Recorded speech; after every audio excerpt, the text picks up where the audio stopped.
Hello everyone. Today we are going to discuss one more numerical of open channel flow.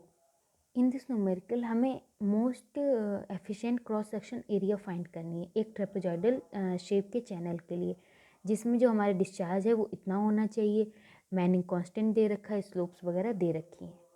Now most efficient section क्या होता है? जब भी हम कोई चैनल बनाते हैं तो हम कोशिश करते हैं कि उसका जो पेरीमीटर है वो मिनिमम रहे, क्योंकि पेरीमीटर पे अगर हमें लाइनिंग करनी हो, लाइक उसमें सीमेंट वगैरह लगाना हो, तो जितना कम पेरीमीटर होगा उतना हमें खर्चा हमारा कम आएगा। बट हमें एरिया एक पर्टिकुलर इतना एरिया तो चाहिए होता है, इतना तो डिस्चार्ज निकलेगा। लाइक क्यों अगर डिस्चार्ज निकल रहा है तो उसके लिए हम मिनिमम पेरीमीटर को फाइंड करते हैं कि किस टाइप से उतने डिस्चार्ज को हम मिनिमम पेरीमीटर से भेज सकें।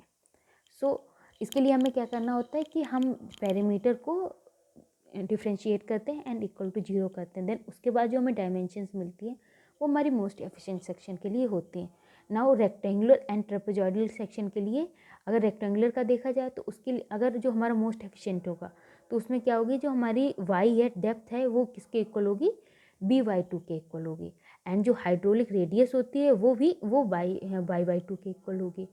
ये तो दो कंडीशंस रेक्टेंगुलर के लिए। ट्रेपेजॉइडल के लिए हमारे पास 4 कंडीशंस होती हैं कि जो हमारी ये टॉप ब्रेथ है ये इक्वल, ये जो साइड वाली लेंथ है इसकी डबल होनी चाहिए, या हम कह सकते हैं कि जो ये लेंथ ऑफ साइड स्लोप है ये equal to half of top breadth होनी चाहिए। सेकेंड हाइड्रोलिक रेडियस से रिलेटेड है जो कि y/2 होनी चाहिए। And third is x equal to Y होनी चाहिए। मीन्स ये जो डेप्थ है ना हमारी, इस पर जब यहाँ से परपेंडिकुलर डाला तो अगर ये y है तो ये हाफ से, ठीक है, हाफ से डाल लें, तो हाफ से अगर इस पे या इस वाली साइड पे डालेंगे, अगर वो x है तो वो इन दोनों की इक्वल होनी चाहिए, x इक्वल टू वाई होनी चाहिए। फोर्थ जो हमारा है उसमें जो हमारा थीटा है, ये साइड स्लोप एंड इसके बीच का जो एंगल होता है थीटा, वो हमारा 60 डिग्री होनी चाहिए। या हम कह सकते हैं जो हमारा ये वर्टिकल एंड हॉरिजेंटल का रेशियो है वो 1/√3 हो। इसके अलावा हमारे कुछ इंपॉर्टेंट टर्म्स होते हैं फॉर ओपन चैनल फ्लो के लिए, ये हमें पता ही होना चाहिए। लाइक हाइड्रोलिक रेडियस क्या होती है, हाइड्रोलिक डेप्थ क्या होती है, कॉन्टिन्यूटी इक्वेशन क्या होती है, चेजिस फार्मूला क्या होता है एंड मैनिंग फार्मूला क्या होता है। लाइक इस क्वेश्चन में हमें एन एंड एस नॉट दे रखा है, इसका मीन्स हमें मैनिंग फार्मूला, ये वाला फार्मूला लगाना पड़ेगा। Let's come to our question. Our question is, what should be the cross section of most efficient trapezoidal shape for a concrete line? concrete line का मीन्स हमें कंक्रीट का वो cement नहीं लगाते हैं ऊपर से प्लास्टर करने के लिए, तो वो चाहिए। Concrete line canal to carry a discharge of, जिसमें कितना डिस्चार्ज हम कैरी कर सके, क्यू की वैल्यू हमें दे रखी है 250। The channel slope is, and जो चैनल की स्लोप दे रखी है यानी S0 जो है वो हमारा ये दे रखा है। एंड द मैनिंग का जो कांस्टेंट n है उसकी वैल्यू ये दे रखी है हमें, ठीक है, n की वैल्यू ये दे रखी है। Use the side slope, and हमें साइड स्लोप के बारे में दे रखा है कि वो 1:1 हो। देखिए हमने पढ़ा था अभी कि जो हमारा चैनल होगा मोस्ट एफिशिएंट ट्रेपेजॉइडल चैनल, उसमें क्या होती है 1:√3 थी, बट अगर यहाँ पे दे रखी है इन्होंने तो हम इतनी मान के चलेंगे, ठीक है, बाकी कंडीशंस लगाएंगे वो वाली बस नहीं लगाएंगे। लाइक लास्ट क्वेश्चन, देखिए हमें Q दे रखा है, S दे रखा है, N की वैल्यू दे रखी है, इसका मीन्स हमें कहीं ना कहीं जो हमारी मैनिंग्स का फॉर्मूला है वो लगाना पड़ेगा। सो हम ये डायग्राम हमने बना लिया, ये हमारी V है, ये Y दे रखी एंड ये T है हमारी। नाउ हमारा जो Q होता है, Q इक्वल टू क्या होता है 1/n R की पावर 2/3 S की पावर 1/2 एंड A से होता है, ठीक है, 1/n A R की पावर 2/3 S की पावर 1/2। नाउ इसमें हमें ये दे रखा है, n दे रखा है एंड S0 दे रखा है, ये दोनों चीज़ें हैं। R हमें पता होता है कि मोस्ट एफिशिएंट के लिए क्या होता है, तो एरिया हमें निकालना पड़ेगा।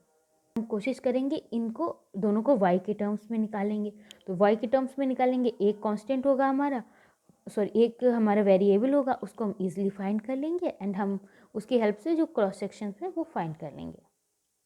सो लेट्स स्टार्ट। अच्छा, for most efficient trapezoidal section के लिए दो 4 कंडीशंस होती थी, बट उसमें से एक तो हट गई, वो जो थीटा वाली थी या एम वाली हम कह सकते थे। बाकी जो 2 इम्पॉर्टेंट है जो हमें अभी यहाँ पे चाहिए, थर्ड वाली हमने लिखी नहीं, जो x=y थी, उसमें क्या है, first one is hydraulic radius y/2 होनी चाहिए, एंड जो t ये है ये equal to double of this side होनी चाहिए, ठीक है। नाउ हमें एरिया निकालना है, एरिया में v आएगी, तो हम कोशिश करते हैं v को इन टर्म्स ऑफ y फाइंड करते हैं। तो ये वाला हमें दे रखा है फॉर्मूला, तो ये वाली हम इक्वेशन लेते हैं, t=2y√1 + m²। नाउ t की वैल्यू क्या होगी, अगर हम इस फॉर्मूले से देखें तो अगर ये हमारा 1:m है, तो ये हमारी my हो जाएगी, इधर ये भी हमारी my हो जाएगी। तो t हमारा क्या होता है, ये बीच में b + 2my, हमने पुट कर दिया। यहाँ से हम v की वैल्यू निकालने की कोशिश करते हैं। m हमें दे रखा है 1:1 है, तो इसका मीन्स m की वैल्यू 1 है, तो m की वैल्यू 1 पुट करके हम वैल्यू निकालते हैं। बाकी सारी चीज़ें y में है, तो हमें y के टर्म्स में v की वैल्यू मिल जाएगी। नाउ अब हमें v की वैल्यू y के टर्म्स में मिल गई, तो हम a की भी वैल्यू y के टर्म्स में निकालते हैं। तो एरिया हमें पता है, ट्रेपेजॉइडल का एरिया क्या होता है, हाफ जो पैरेलल साइड होती है उनका सम इनटू उनके बीच की जो डिस्टेंस होती है। तो पैरेलल साइड क्या, एक तो v है और दूसरी क्या है, t है, ठीक है। t की वैल्यू ये है, हमने v के टर्म्स में रख दी, इंटू y जो हमारी डेप्थ है। यहाँ से हम क्या करेंगे, v की वैल्यू पुट कर देंगे एंड एरिया को हम फाइंड कर लेंगे इन टर्म्स ऑफ y।